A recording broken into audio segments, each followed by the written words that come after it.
টাকা আর টাকা। দিন শেষে আমরা সবাই তো এই কাগজের টুকরোর পিছনেই দৌড়াচ্ছি, তাই না? এ তো হলেও সত্য, আমাদের এই সমাজে যার পকেটে মাল আছে তার কথার দাম আছে, আর যার পকেট ফাঁকা তাকে কেউ গুনতেও ধরে না। গতকালই হয়তো ফেসবুকে দেখেছেন পাশের বাসার অমুক ভাই ফরেক্স ট্রেডিং করে লাল টকটকে গাড়ি কিনে ফেলেছে, গ্রামে দালান উঠাচ্ছে। আর এসব দেখে আপনার বুকের ভেতরটা হু হু করে উঠছে। মনে হচ্ছে, ইস, আমি যদি ফরেক্সটা বুঝতাম তাহলে আর বসের ঝাড়ি খেয়ে এই 9টা 5টার চাকরি করা লাগতো না, অথবা বেকারত্বের অভিশাপ থেকে মুক্তি পেতাম। কিন্তু সমস্যা হলো ফরেক্সের ফও আপনি জানেন না। গত ভিডিওগুলোতে কমেন্ট বক্সে আপনারা রীতিমতো ঝড় তুলে দিয়েছেন, তাই আপনাদের চাপে পড়ে বাধ্য হলাম এই ভিডিওটা বানাতে। আজকের ভিডিওতে ফরেক্স ট্রেডিং এর নারী নক্ষত্র মানে এটা আসলে কি, কিভাবে কাজ করে, কারেন্সির দাম কেন বাড়ে বা কমে, এটা কি জুয়া নাকি ব্যবসা, কত টাকা হলে নামতে পারবেন এবং আপনি আদৌ এটা পারবেন কিনা, সবকিছু একেবারে হাতে কলমে বাচ্চাকে বোঝানোর মতো করে বুঝিয়ে দেব।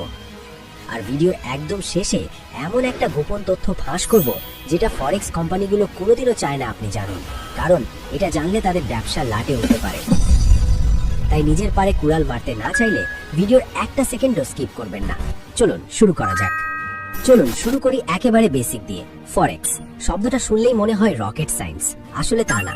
এর পূর্ণ রূপ হলো ফরেন এক্সচেঞ্জ বা বৈদেশিক মুদ্রার লেনদেন। সোজা বাংলায় এক দেশের টাকা দিয়ে আরেক দেশের টাকা কেনা বেচা করা। ব্যাপারটা পানির মতো সহজ করতে আমাদের সেই পুরনো বন্ধু মিন্টু মিয়াকে ডেকে আনি।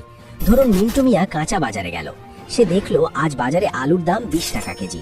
সে বুদ্ধি করে 100 কেজি আলু কিনে স্টোর করে রাখলো।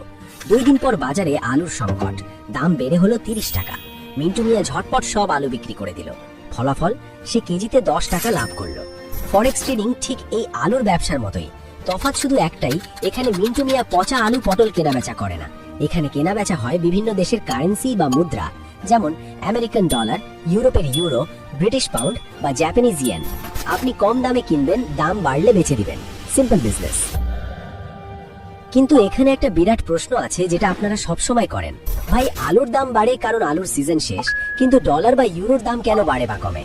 এর পেছনে কলকাঠি না রেখে খুব মনোযোগ দিয়ে শুনুন, কারণ এই জায়গাটাই হলো ফরেক্সের হার্ট বা হৃদয়। কারেন্সির দাম এমনি এমনি বাড়ে না, এর পেছনে প্রধানত 3টি বড় কারণ থাকে। 1, দেশের ইকোনমি। একটা দেশকে আপনি একটা বিশাল কোম্পানি হিসাবে চিন্তা করুন। ধরুন আমেরিকা একটা কোম্পানি। যদি আমেরিকার জিডিপি বাড়ে, বেকারত্ব কমে এবং ব্যবসা বাণিজ্য ভালো চলে, তার মানে কোম্পানি হিসাবে আমেরিকা শক্তিশালী হচ্ছে।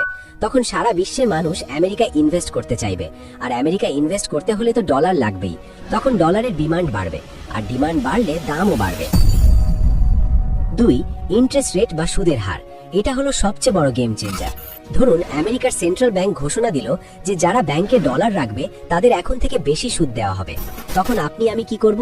আমাদের টাকা সব ডলারে কনভার্ট করে আমেরিকার ব্যাংকে রাখার চেষ্টা করব যাতে বেশি লাভ পাওয়া যায়। ফলে রাতারাতি ডলারের দাম আকাশচুম্বী হয়ে যাবে। 3, রাজনীতি ও যুদ্ধ। ধরুন হঠাৎ করে ইউরোপের কোনো দেশে যুদ্ধ লেগে গেল অথবা রাজনৈতিক অস্থিরতা শুরু হলো, তখন ইনভেস্টররা ভয় পেয়ে যাবে। তারা ভাববে, বাবা এখানে টাকা রাখা নিরাপদ না। তারা তখন ইউরো বিক্রি করে অন্য কোনো নিরাপদ কারেন্সি যেমন ডলার বা গোল্ড কেনা শুরু করবে। সবাই যখন ইউরো বিক্রি করা শুরু করবে তখন ইউরোর দাম ধপাস করে পড়ে যাবে।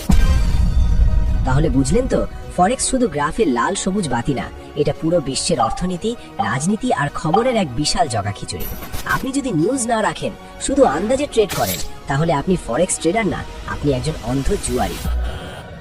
এই প্রসঙ্গেই একটা সিরিয়াস কথা বলি, যারা শর্টকাটে বড়লোক হতে গিয়ে জুয়ার অ্যাপস ইনস্টল করে বা বাইনারি ট্রেডিং এ আপ ডাউন খেলছেন, তাদের কান্না দেখতে চাইলে আমার আই বাটনে বা ডিসক্রিপশনে দেওয়া ভিডিওগুলো দেখে আসুন এবং কমেন্ট বক্সগুলো চেক করুন। আপনাদের চোখ কপালে উঠে যাবে। ওগুলো ট্রেডিং না, ওগুলো হলো ডিজিটাল ক্যাসিনো। যাই হোক, মূল কথায় ফিরি। ফরেক্স মার্কেট কাজ করে কিভাবে? ফরেক্স মার্কেটে কারেন্সি সবসময় জোড়ায় জোড়ায় বা পেয়ার হিসাবে থাকে, একা একা কেনা বেচা হয় না। যেমন ইউরো ভার্সেস ডলার, এটাকে আপনারা গ্রামের রশি টানাটানির খেলার সাথে তুলনা করতে পারেন। এক পাশে শক্তিশালী ইউরো টিম, আরেক পাশে শক্তিশালী ডলার টিম। মাঝখানে একটা দড়ি আছে যেটাকে আমরা বলি প্রাইস বা দাম।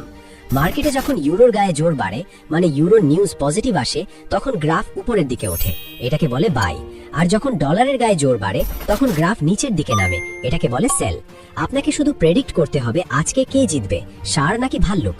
যদি আপনার ধারণা ঠিক হয় তাহলেই আপনার পকেটে ডলার ঢুকবে। কত টাকা দিয়ে শুরু করা যায় এবং লিভারেজ কি? অনেকে ভাবে ফরেক্স করতে মনে হয় কোটি কোটি টাকা লাগে। ভুল। আপনি চাইলে মাত্র $10 বা 1000 টাকা দিয়েও শুরু করতে পারেন, কিন্তু 1000 টাকা দিয়ে তো আর লাখ টাকা লাভ করা যাবে না। তাই এখানেই ব্রোকার আপনাকে দেয় এক জাদুর কাঠি, যার নাম লিভারেজ বা লোন। ব্রোকার বলবে, মিন্টু ভাই তোমার আছে $10, সমস্যা নেই, আমি তোমাকে 1:1000 লিভারেজ দিচ্ছি। মানে তুমি এখন $10 দিয়ে $10,000 সমান ট্রেড করতে পারবে। শুনতে খুব ভালো লাগছে তাই না? মনে হচ্ছে ব্রোকার আপনার আপন দুলাভাই। কিন্তু সাবধান, লিভারেজ হলো দুধারী তলোয়ার। এটা দিয়ে যেমন লাভ 10 গুণ বেশি হয়, তেমনি লস হলেও 10 গুণ গতিতেই হবে। নতুনরা এই লিভারেজের লোভে পড়েই অ্যাকাউন্ট জিরো করে ফেলে। ফরেক্স কি জুয়া নাকি ব্যবসা? মিন্টু মিয়া যদি কোনো অ্যানালিসিস না করে, নিউজ না দেখে শুধু কয়েন টস করে ট্রেড বসিয়ে দেয়, তাহলে সেটা 100% জুয়া। কিন্তু আপনি যদি মানি ম্যানেজমেন্ট করেন, রিস্ক রিওয়ার্ড রেশিও মেনে চলেন এবং স্কিল ডেভেলপ করেন, তাহলে এটা পৃথিবীর সবচেয়ে স্মার্ট বিজনেস। আর যারা শেয়ার বাজার বা স্টক মার্কেট সম্পর্কে জানতে চান, মানে কোম্পানির মালিকানা কিনে হালালভাবে ব্যবসা করতে চান, তারা আই বাটনে দেয়া আমাদের শেয়ার বাজারের বিস্তারিত ভিডিওটি দেখে আসতে পারেন। ওখানে সব পানির মতো বোঝানো আছে। ফরেক্স আসলে কাদের জন্য? সোজা কথায়, 1, যাদের ইমোশন কন্ট্রোল করার ক্ষমতা নেই তাদের জন্য ফরেক্স হারাম। 2, যারা ঋণের টাকায় ট্রেড করতে চায় তাদের জন্য ফরেক্স নিষিদ্ধ। 3, যারা রাতারাতি বড়লোক হতে চায় তাদের জন্য এটা সুইসাইড মিশন। মনে রাখবেন, ফরেক্স মার্কেটে 100 জন এলে 90 জনই প্রথম 3 মাসে তাদের সব টাকা হারিয়ে ফতুর হয়ে বাড়ি ফিরে যায়। বাকি 10 জন যারা টিকে থাকে তারা হলো আসল খেলোয়াড়। তারা লসকে ব্যবসার খরচ মনে করে এবং ভুল থেকে শিক্ষা নেয়। ভিডিও শুরুতে কথা দিয়েছিলাম একটা গোপন তথ্য ফাঁস করব। ব্রোকাররা চায় না আপনি এটা জানুন। সেই গোপন সত্যটা হলো মার্কেট মেকার বা বি বুক ব্রোকার। শুনলে অবাক হবেন, অনলাইনে আপনারা যেসব চটকদার ব্রোকার দেখেন তাদের অনেকেই চায় আপনি লস করুন। কারণ আপনার লস মানেই তাদের লাভ। আপনি যখন 1000 টাকা লস করেন, ওই টাকাটা মার্কেটে যায় না, সরাসরি ব্রোকারের পকেটে ঢোকে। এরা আপনাকে বোনাস দেবে, হাই লেভারেজ দেবে, সিগন্যাল দেবে, শুধুমাত্র আপনাকে লোভে ফেলার জন্য, যাতে আপনি বড় লটে ট্রেড করেন এবং অ্যাকাউন্ট জিরো করেন। তাই ফরেক্সে নামার আগে ব্রোকার সিলেকশন হলো সবচেয়ে গুরুত্বপূর্ণ কাজ।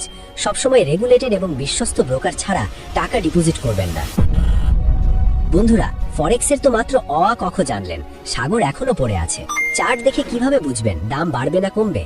ক্যান্ডেলস্টিক প্যাটার্ন কি, সাপোর্ট এবং রেজিস্ট্যান্স কি, নিউজের সময় ট্রেড করবেন নাকি করবেন না, এইসব টেকনিক্যাল বিষয়গুলো নিয়ে বিস্তারিত পার্ট 2 কি আপনারা চান?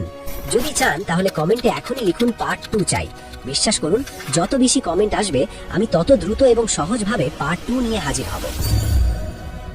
আমি আপনাদের সাবস্ক্রাইব করতে বলবো না, কিন্তু আপনি যদি মিন্টু মিয়ার স্ক্যামারদের ফাঁদে পা দিয়ে সব হারাতে না চান এবং নিজের পকেটের টাকা বাঁচাতে চান, তাহলে এই চ্যানেলের সাথে কানেক্টেড না থাকাটা হবে আপনার জীবনের অন্যতম বড় ভুল।